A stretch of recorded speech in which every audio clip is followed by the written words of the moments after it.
Okay, so we're going to continue reading, and Somber's, I don't know how many chapters she's going to read today, but Somber's going to four. And the thing about the Riddle book is it's got a lot of short chapters, and I think it's one of the good books that you give to many Christians, those that are sitting on the fence, those that are just learning Torah, those who come up to you and say no one can know the day or the hour because they don't know what that means. I think it's a good book for them. And I'm glad that Sombers wanted to read it here. If I did it, you would all say Joe's just blowing his own horn. So, but I do think it's a good book. So, Somber, take it away. Okay. I hope my internet is stable because it keeps dropping out. Okay. So I'm going to have Shauna and Shane and Elias read along with me today. We're going to read chapter 4, 5, 6, and 7.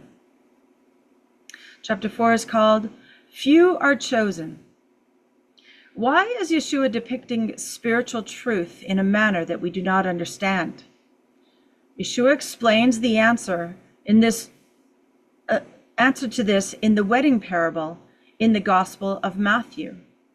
And again, Yeshua spoke to them in parables, saying, "The kingdom of heaven may be compared to a king who gave a wedding feast for his son.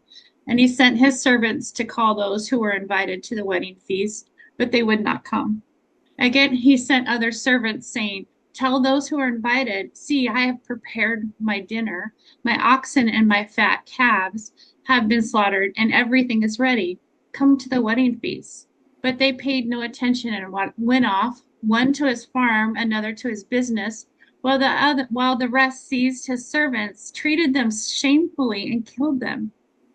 The king was angry, and he sent his troops and destroyed those murderers and burned their cities." Matthew 22, 1 through 7. Then he said to his servants, "The wedding feast is ready, but those invited were not worthy. Go therefore to the main roads and invite to the wedding feast as many as you find." And those servants went out into the roads and gathered all whom they found, both bad and good. So the wedding hall was filled with guests. But when the king came in to look at the guests, he saw there was a man who had no wedding garment. And he said to him, "Friend, how did you get in here without a wedding garment?" And he was speechless. Then the king said to the attendants, "Bind him hand and foot and cast him into the outer darkness. In that place there will be weeping and gnashing of teeth. For many are called, but few are chosen." Matthew 22, 8 through 14. Right there, at the very end, you are told, "For many are called, but few are chosen." Now read what Yeshua says in the Gospel of John. Greater love has no one than this, that someone lay down his life for his friends. You are my friends if you do what I command you. No longer do I call you servants, for the servant does not know what his master is doing, but I have called you friends. For all that I have heard does not know what his master is doing. Wait. For all that I have heard from my Father I have made known to you. But I have called you friends. No. You did not choose me, but I choose you, and from my Father I have made known to you. But I choose you and appointed you, that you should go and bear fruit, that your fruit should abide. So whatever you ask the Father in my name, he may give it to you. These things I command you, so that you will love one another. John 15, 13 to 17. Did you catch it? "You are my friends if you do what I command you." John 15, 14. And he also said, "You did not choose me, but I choose you." John 15, 16. It is nothing short of mind-numbing to suddenly be hit with the realization that Yeshua did not speak in order to illuminate the masses. He was calling upon the chosen few, that is, those who had ears to hear and eyes to see, and teaching only them at this time. Those whose intellect the God of this world has blinded, because they do not believe, lest the light of the gospel of the glory of the Messiah, who is the image of God, should dawn upon them. 2 Corinthians 4:4, the Aramaic Bible in the plain English. It's no different today. Men are still being called, but only a few are actually being chosen. But you do get to choose if you will be one of the chosen or not, but only if you obey the words Yeshua said, and if you do what I command you. Does it still sound like Yeshua did away with his own law, especially when you take into account he only does and speaks what the Father tells him? Yeshua spoke again to them, "When you have lifted up the Son of Man, then you shall know that I am the living God, and I do nothing for my own pleasure, but just as my Father has taught me, so I am speaking." John 18:28. Aramaic Bible in plain English. But the world may not, but the world may know that I love the Father, and as the Father has given me commandment, even so I do. Arise, let us go away from here. John 14:31. Chapter 5. The disciples did not understand. It was only after his resurrection that Yeshua would speak more plainly to his disciples.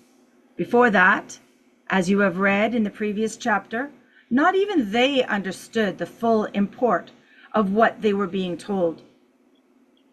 I have said these things to you in figures of speech. The hour is coming when I will no longer speak to you in figures of speech, but will tell you plainly about the Father. John 16:25. If you know where to look, you can find repeated instances of how the disciples did not have a firm grasp on those things Yeshua was saying. And they began discussing with one another the fact that they had no bread. And Jesus, aware of this, said to them, "Why are you discussing the facts that you have no bread? Do you not yet perceive or understand? Are your hearts hardened? Having eyes, do you not see? And having ears, do you not hear? And do you not remember when I broke the 5 loaves for the 5,000? How many baskets full of broken pieces did you take up?" They said to him, 12.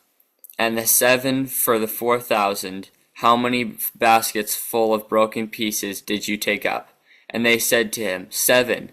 And he said to them, "Do you not yet understand?" Mark 8:16-21. And they went on from there and passed through Galilee, and he did not want anyone to know, for he was teaching his disciples, saying to them, "The Son of Man is going to be delivered into the hands of men, and they will kill him. And when he is killed, after 3 days he will rise." But they did not understand the saying, and were afraid to ask him. Mark 9:30-32. But while they were all marveling at everything he was doing, Jesus said to his disciples, "Let these words sink into your ears. The Son of Man is about to be delivered into the hands of men." But they did not understand this saying, and it was concealed from them, so that they might not perceive it. And they were afraid to ask him about this saying. Luke 9:43-45. It was only after the resurrection that the 12 disciples began to understand all of these riddles and parables of Yeshua. Elias? The next day the large crowd that had come to the feast heard that Jesus was coming to Jerusalem. So they took branches of palm trees and went out to meet him, crying out, "Hosanna! Blessed is he who comes out in the name of the Lord, even the King of Israel. And Jesus found a young donkey and sat on it, just as it is written, Fear not, daughter of Zion. Behold, your king is coming, sitting on a donkey's colt. John 12:12. His disciples did not understand these things at first, but when Yeshua was glorified, they suddenly were quickened with regard to all of these things that had been written about him and done unto him. And taking the 12, he said to them, See, we are going to Jerusalem, and everything that is written about the Son of Man by the prophets will be accomplished. For he will be delivered over to the Gentiles and will be mocked and shamefully treated and spit upon. And after flogging him, they will kill him, and on the third day he will arise. But they understood none of this, and these words was hidden from them, and they did not know what was being said. Luke 18:31 through 34. Ironically, the disciples were unable to comprehend the meaning of it, even though they were 100% convinced that he was the Messiah. They did not understand right up until the day he died, or even after he appeared to them. They did not believe the accounts of Mary or Mary Magdalene. Thomas himself doubted until he saw the nail imprints in the palms of Yeshua's hand. Then he said to them, These are my words that I spoke to you while I was still with you, that everything written about me in the law of Moses and the prophets and the Psalms must be fulfilled. Then he opened their minds to understand the scriptures, and said to them, Thus it is written that the Christ should suffer and on the third day rise from the dead, and that repentance for the forgiveness of sins should be proclaimed in his name to all nations, beginning from Jerusalem. You are a witness of these things, and behold, I am sending the promise of my Father upon you. But stay in the city until you are clothed with power from on high. Luke 24:44 through 49. Chapter 6. Who opens our eyes? Did you take note of this in the previous Gospel of Luke passage? Then he opened their minds to understand the scriptures. Luke 24:45. This is why I asked you to pray at the start and to do so again now. Pray this little prayer from the book of Psalms and ask for understanding and knowledge that you are going to need in order to see the truths that remain hidden even to this day. Open my eyes, that I may behold wondrous things out of your law. I am a sojourner on the earth. Hide not your commandments from me. My soul is consumed with longing for your rules at all times. You rebuke the insolent, accursed ones who wander from your commandments. Psalms 119:18 through 21. If any of you lacks wisdom, let him ask God, who gives generously to all without reproach, and it will be given him. James 1:5. My son, if you receive my words and treasure up my commandments with you, making your ear attentive to wisdom and inclining your heart to understanding. Yes, if you call out for insight and raise your voice for understanding, if you seek it like silver and search for it as if it were hidden treasures, then you will understand the fear of the Lord and find the knowledge of God. For the Lord gives wisdom, from his mouth came knowledge and understanding. He stores up sound wisdom for the upright. He is a shield to those who walk in integrity, guarding the paths of justice and watching over the way of his saints. Proverbs 2:1-8. Then you will understand righteousness and justice and equity at every good path. For wisdom will come into your heart, and knowledge will be pleasant to your soul. Discretion will watch over you, understanding will guard you, delivering you from the way of evil, from the men of perverted speech, who forsake the paths of uprightness to walk in the ways of darkness, who rejoice in doing evil and delight in the perverseness of evil, men whose paths are crooked and who are devious in their ways. Proverbs 2:9 through 15. Will you be one of the chosen few? This is why I speak to them in parables, because seeing they do not see, and hearing they do not hear, nor do they understand. Matthew 13:13.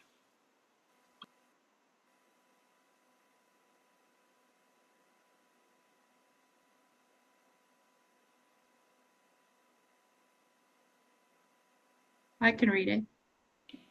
But blessed are your eyes, for they see, and your ears, for they hear. For truly I say to you, many prophets and righteous people longed to see what you see, but did not see it, and to hear what you hear, but did not hear it. Matthew 13:16 through 17. Once the 12 disciples were given the Holy Spirit at Pentecost, which is, again, one of the holy days of Leviticus 23, they began to preach with wisdom, insight, and understanding. Chapter 7. The time of the end. Many of the prophets did not know or understand what they were prophesying at the time. Even Daniel did not understand all that he was told, even after the angel explained it to him. But you, Daniel, shut up the words and seal the book, until the time of the end. Many shall run to and fro, and knowledge shall increase. Then I, Daniel, looked, and behold, two others stood, one on this bank of the stream, and one on the other bank of that bank of the stream. And someone said to the man clothed in linen, who was above the waters in the stream, how long shall it be till the end of these wonders? And I heard the man clothed in linen, who was above the waters of the stream. He raised his right hand and his left hand toward the heaven, and swore by him who lives forever, that it would be far for a time, times and half a time, and that when the shuddering of the power of the holy people comes to an end, all these things would be finished. I heard, but I did not understand them. Then I said, O my Lord, what shall be the outcome of these things? He said, Go your way, Daniel, for the words are shut up and sealed until the time of the end. Many shall purify themselves and make themselves white and be refined. But the wicked shall act wickedly, and none of the wicked shall understand, but those who are wise shall understand. Daniel 12:4-10. All of these prophecies are being revealed to those who now are learning to know God and are willing to diligently search the scriptures and keep his commandments. We are at the end of the line and the end of the age when prophecy is, at long last, being revealed. This very book Daniel was told to shut up has now been opened.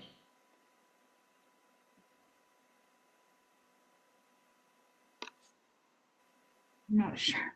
Is it me or is it Shane? Okay. And he said, Go, Daniel, for the words are closed up and sealed until the end time. Daniel 12:9. Let's continue.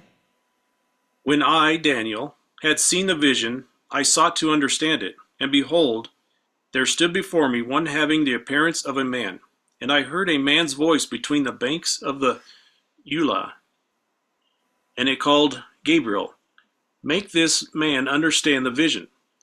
So he came near where I stood, and when he came, I was frightened and fell on my face. But he said to me, Understand, O son of man, that the vision is for the time of the end. Daniel 8:15-17. And even after having the vision explained to him, Daniel still did not understand about what was to happen in the end times. But the horrors he saw in his dreams made him sick And I, Daniel, was overcome and lay sick for some days. Then I rose and went about the king's business, but I was appalled by the vision, and I did not understand it. Daniel 8:27. And let's close now and open that up for conversation, for midrash, discussion. So if you're new here this week, we let you talk, ask questions, and debate some of these things. That's what this is for. And then we're going to do the Torah portion after that, and we'll do the same thing after each of those portions. So I particularly liked that we are commanded to pray for knowledge and understanding and wisdom. And that was the point that I was trying to drive home, that you're supposed to ask for these things. And when you do, Jehovah's pretty good at answering them if you seek his word, if you're going to keep his commandments. Those are two stipulations. You got to obey him. And as you obey, or the more you obey, the more clarity, the more understanding you'll be given. And then after that, wisdom develops or grows. So that's the big point that I was trying to drive home there. And in that thing about asking, Jehovah told us, you'll no longer be a servant, you'll be my friend. Well, aren't we supposed to have conversations with our friends? Aren't we supposed to engage in that relationship dialogue back and forth? Of course we're supposed to ask him. If I don't understand Joe, I'm going to ask him a question. So who's a friend in the Bible of Jehovah? The ones who do his commandments. Moses. Abraham. Abraham was said to be a friend. Was there anyone else? David? Moses. I don't think either one of them was said to be a friend. Although Moses would qualify. Well, then there's the disciples, especially John, my beloved. You are no longer called what? You are called friends, right? Mm-hmm. Didn't Yeshua say that? Did we not just read that? Yeah, we did read it. The guy that was kicked out of heaven, he calls him a friend, which is kind of interesting. The guy that had gnashing teeth guy? Yeah, the gnashing teeth guy that's cast out in utter darkness. Okay, go ahead, Eric. You got your hand up. Yeah, I was just gonna say, I always challenge people with that one person that is in heaven without a wedding garment on.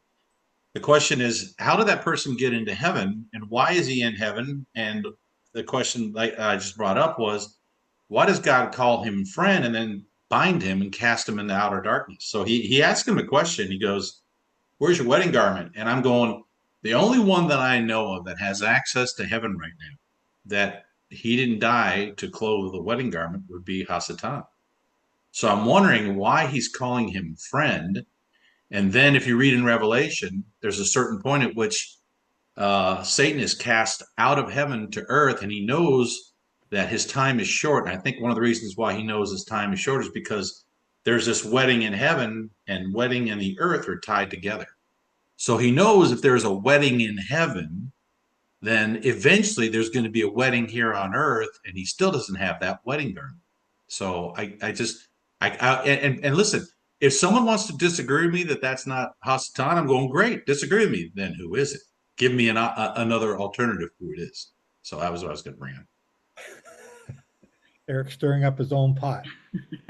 That's it. I like to be in the room when I drop the anti-personnel frag and then jump out. So it's a very interesting point. The person there, does it say that the wedding's in heaven? Is that what it says there? Yeah, they're actually in heaven, and that's where he comes in. Basically this wedding is going on in heaven, and he comes in, and it's like, how did someone get into heaven that didn't have the proper clothing?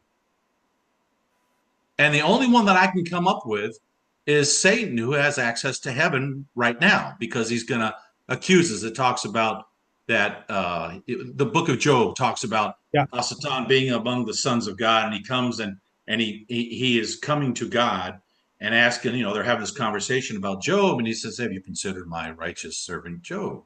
Well, And aren't we all saying that we all want to go to heaven?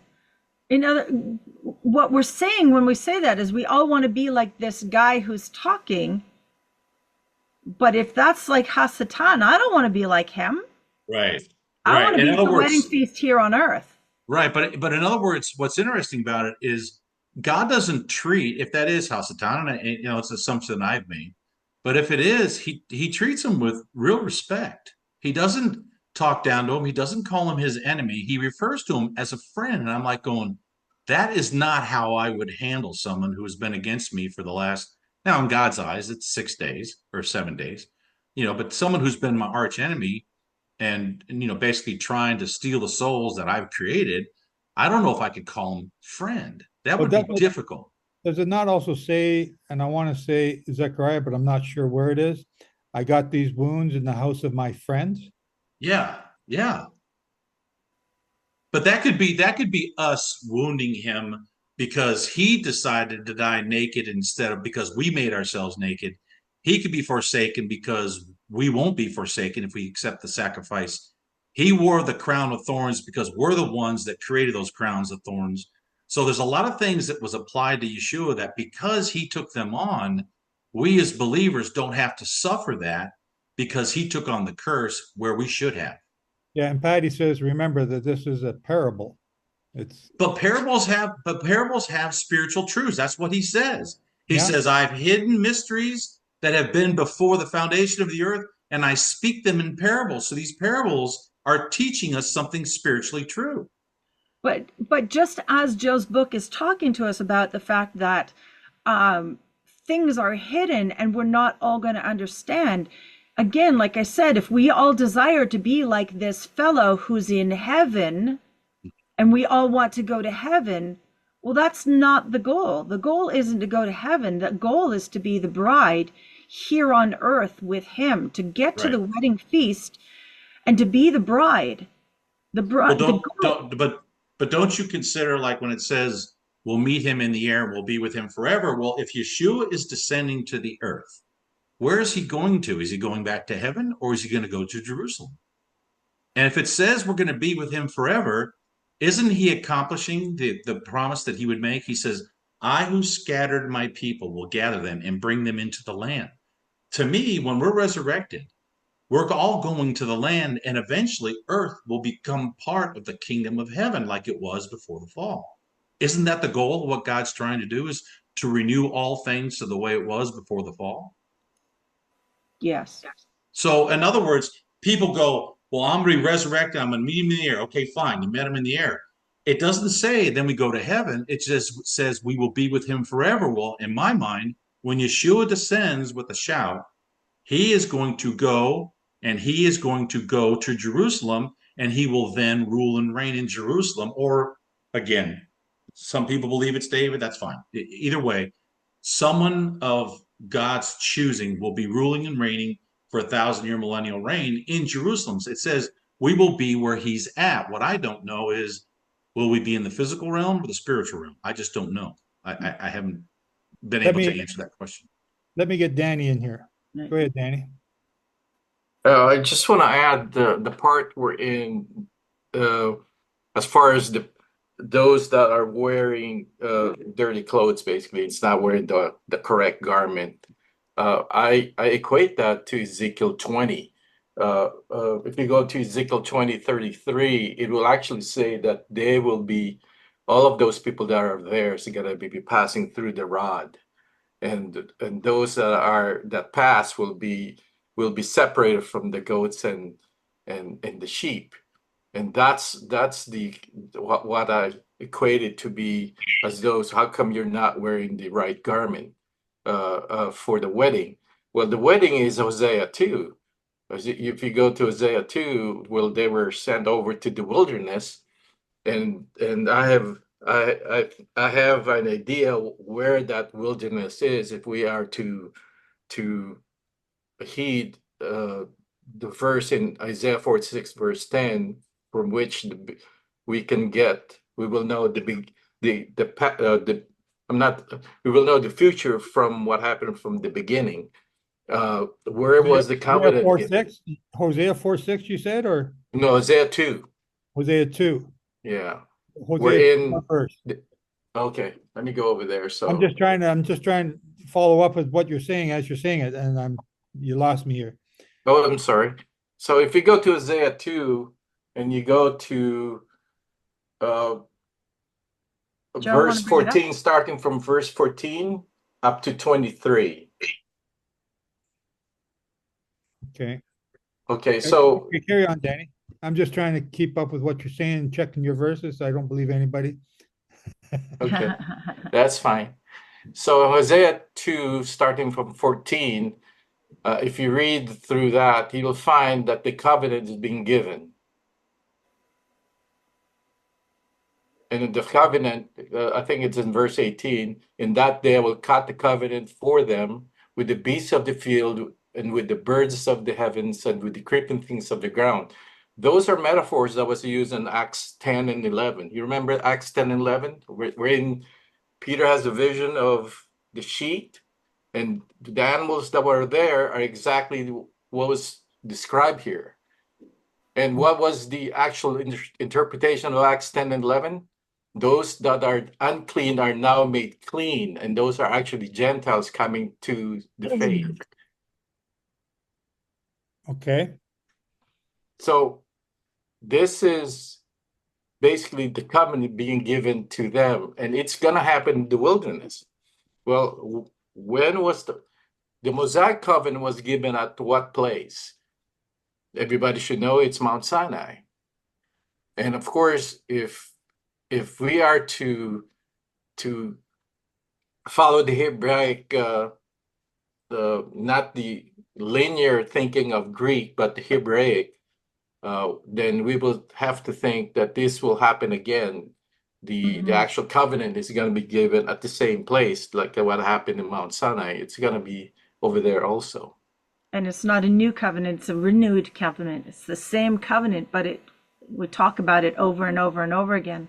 Yeah, we're in what's that covenant? That Torah will be written in your hearts and is going to be put on your head. Mm-hmm. It will be written on hearts of flesh instead of stony hearts. That's right. Ella? Okay, Eric was saying that this was in heaven, this scripture here, but I don't get that. It's a parable saying that heaven is like this king who gave this feast, this dinner. So I don't see it as being taking place in heaven at this time. It's just talking about what the king on earth did, and the same thing will happen in heaven.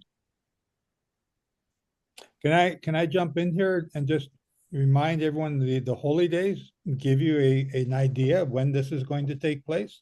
Mm-hmm. You know, we got Shavuot pointing to the 8th day. We got the Feast of Jubilee year pointing to the 8th day. We got Sukkot plus the 8th day. We got the 8th day being the first day, and then 7 days of unleavened bread. They're all pointing to the 8th day, which is the 8th millennium. And that takes place at the 8th, at the end of the 7th millennium. So this, we're talking here about when this wedding is going to take place. There's going to be a resurrection of the dead at Shavuot, and we expect that in 2033. But it's that to meet him in the clouds, that's not necessarily the time of the wedding. That wedding is still prophesied to take place at the end of the 7 days of Sukkot, at the start of the 8th day.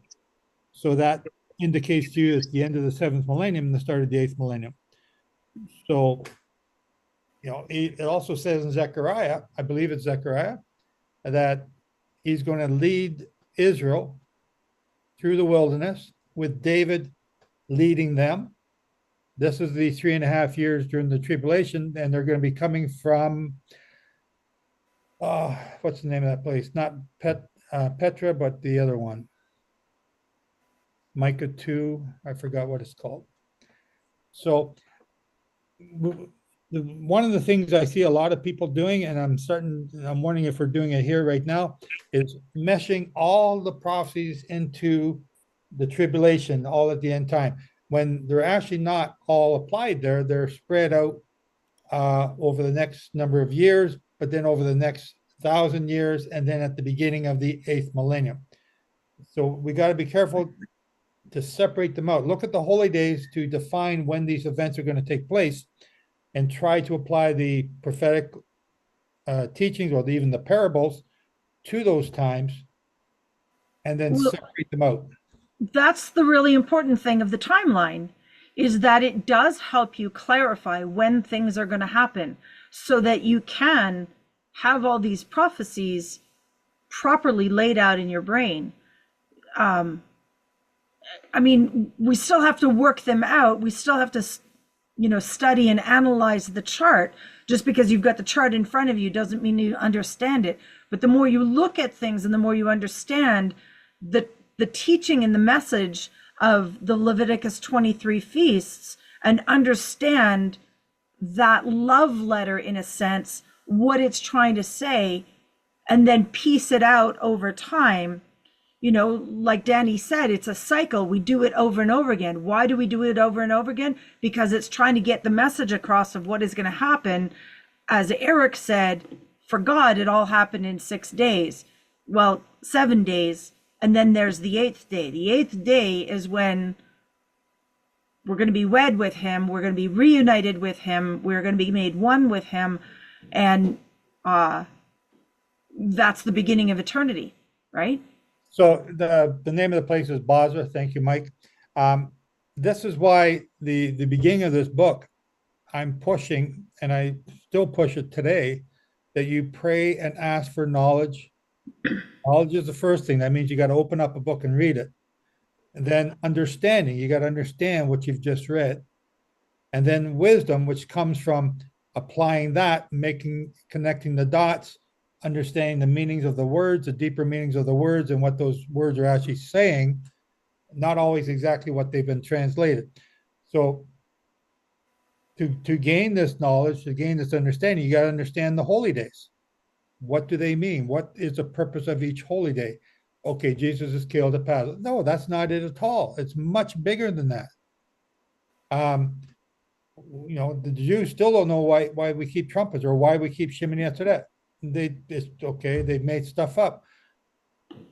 But to ask, you got to ask, and you got to get on your knees. You got to have those words come out of your mouth. Father, I don't understand this.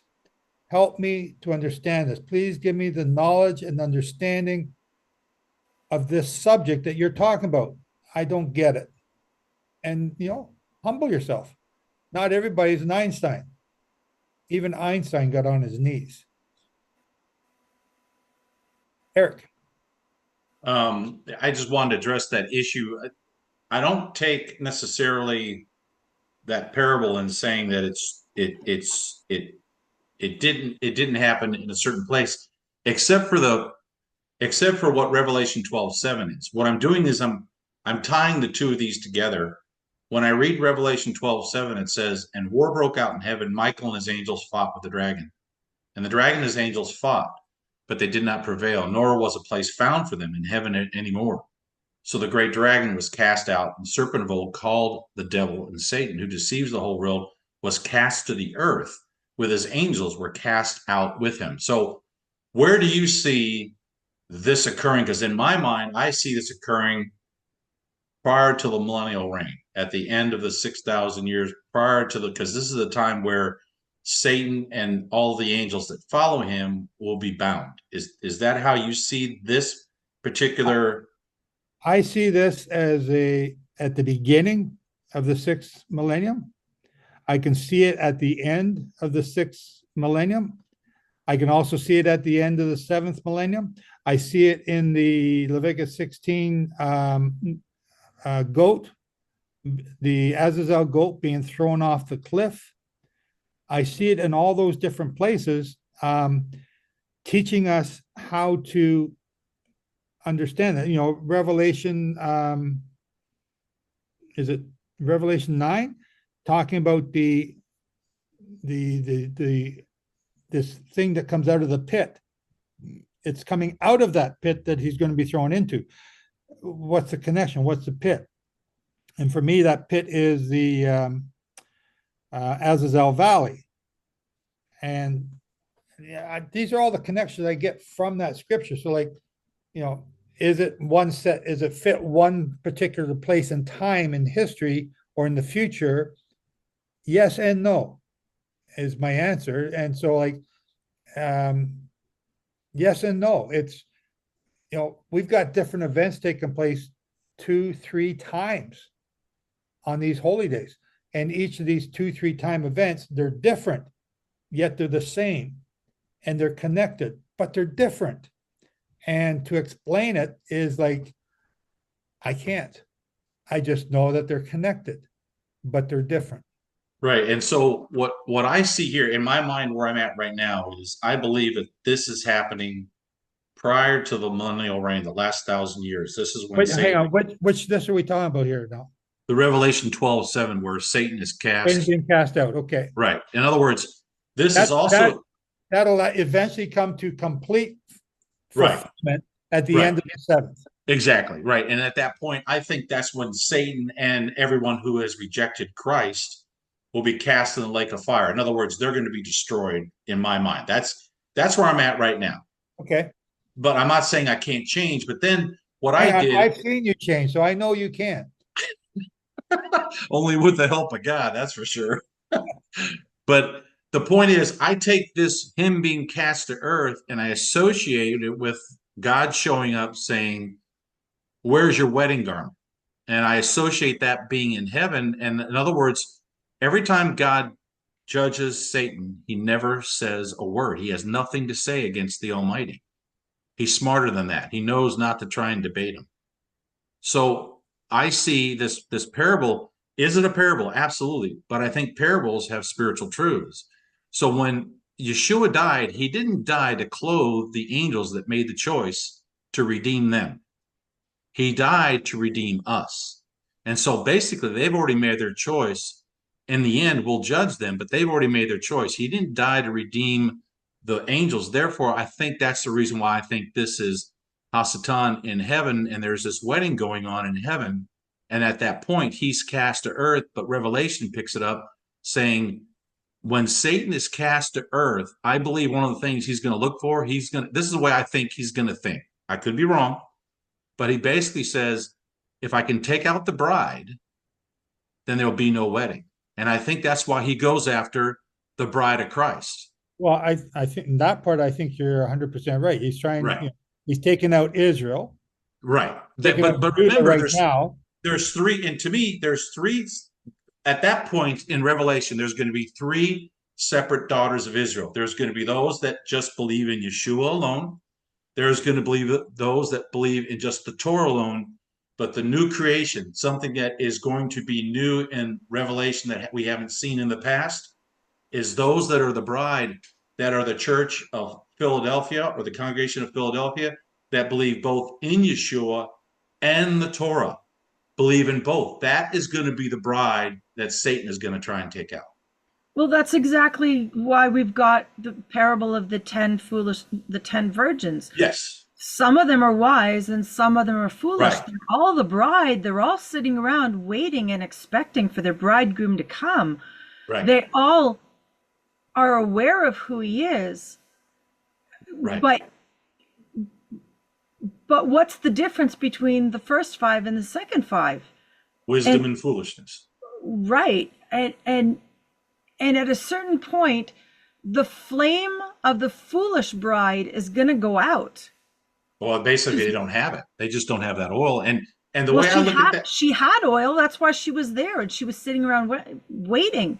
She's But then one of the brides. right? She's one of the virgins. Right. She's one of the virgins. But if you read the Hebrew, the Greek, the way I read it was the foolish ones didn't have any oil, and they want to borrow some oil from the ones that are wise. Well, I wouldn't say that because Just stop and think about it. When you go someplace in the daytime, you don't need the oil. Yeah, You that's need true. the oil at nighttime. Right. That's true. Right. So now, if they all wake up and they don't got oil, okay, or it could be right, okay, or they run out of oil. Yeah, either way, they don't got enough. But the five foolish were still part of the bridal party Right. that thought they were ready. Right. So this is what I read in Matthew 25:3. So if you guys have a different version than I do, I pulled it up. This is I think what before we it's. get too far into that, we're going to be into that here next week when we read the next chapter. So you don't want me to bring it up now? No, I want you to save it. Okay. Go ahead, But- Eric. Go ahead. But anyways, in 25:1, it says that the kingdom of heaven shall be likened to 10 virgins who took their lamps and went out to meet the bride. Now 5 of them were wise, and 5 of them were foolish. Those who were foolish took their lamps and took no oil with them. But the wise took oil in their vessels with the lamps. Now, this may be a bad English interpretation, but if someone has something different than this, bring it up. And it's like I'm just saying what I see in Matthew. It says no oil, and you brought up a point that if someone lacks wisdom, they have a right to ask God for that wisdom. But the neat thing about God's word is, but before you move on, how do you get wisdom? it You don't just get it through by God. To me, wisdom is the Torah. No, but you don't even if you're writing that, you don't just get it. How do you get wisdom? Well, you ask for it, and then you apply it to your life. No, there's a certain pattern here. You ask for knowledge, and then you ask for understanding.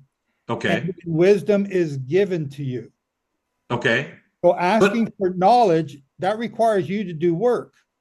Right. That requires you to study, to be diligent, to obey, Right.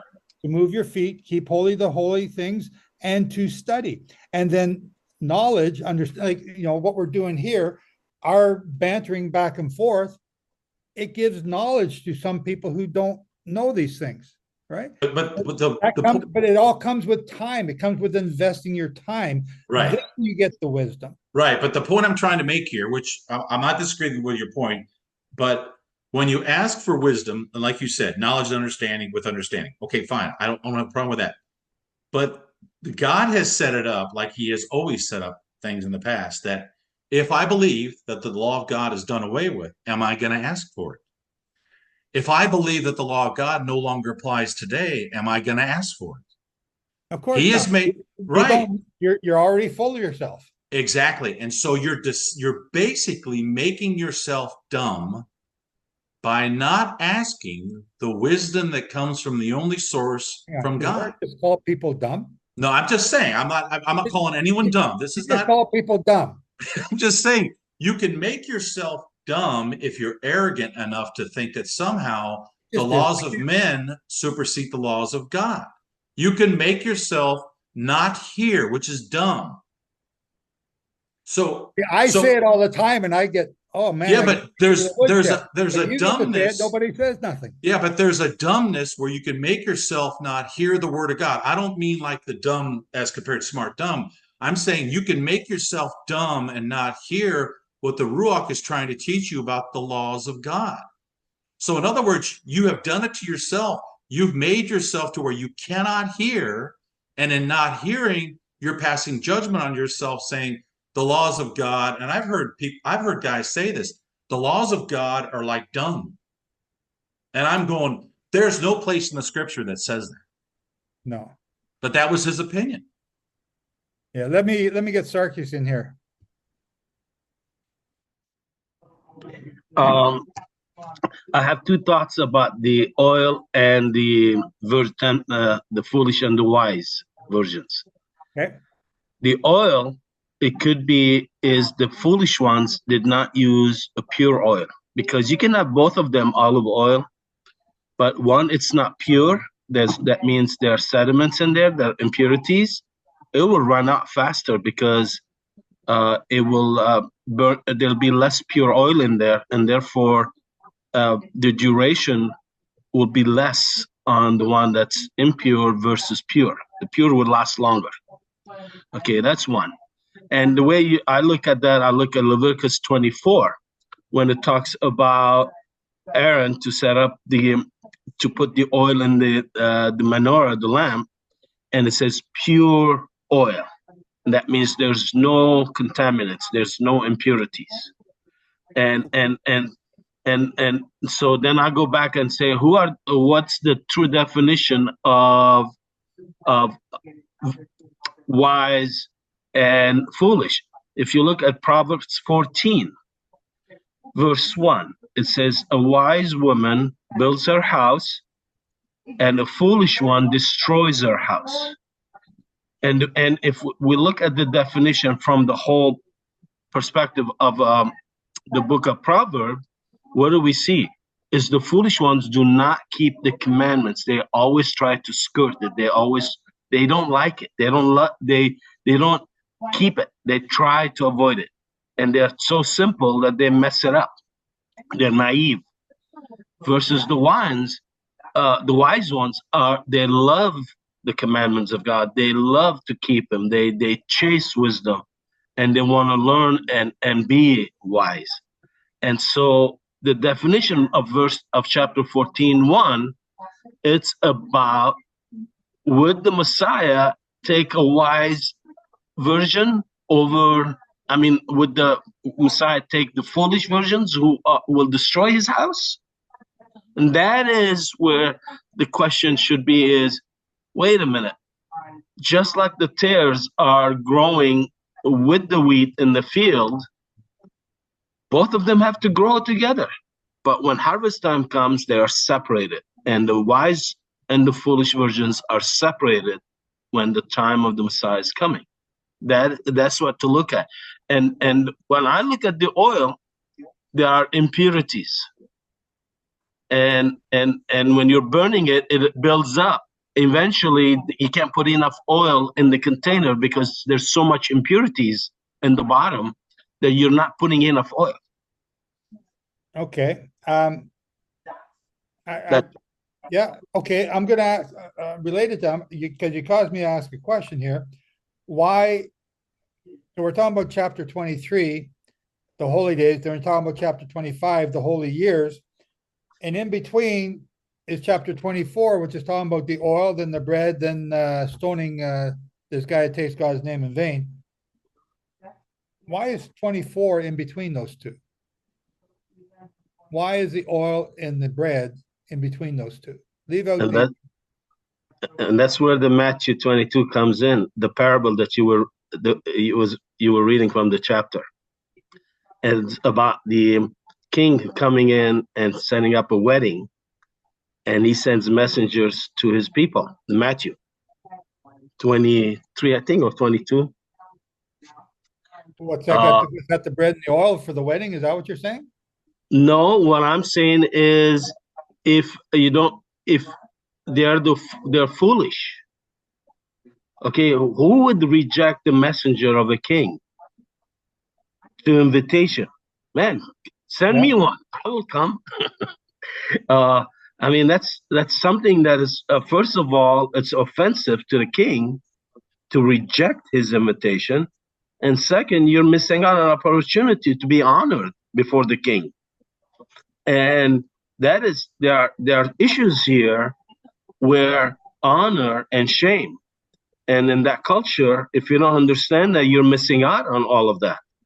And the honor is to be in the presence of the king, and they reject, they beat, and then some kill.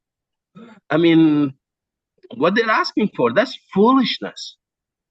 And so when you look at that, the question becomes here, and when we're relating to Revelation 19 and 20, is history going to repeat itself? Okay. And I asked that question, and you know what? It happened in history. We have a history to prove that the Revelation 19 and 20 on a smaller scale happened. Yeah. Okay. Danny, you had your hand up. Do you still want to say something?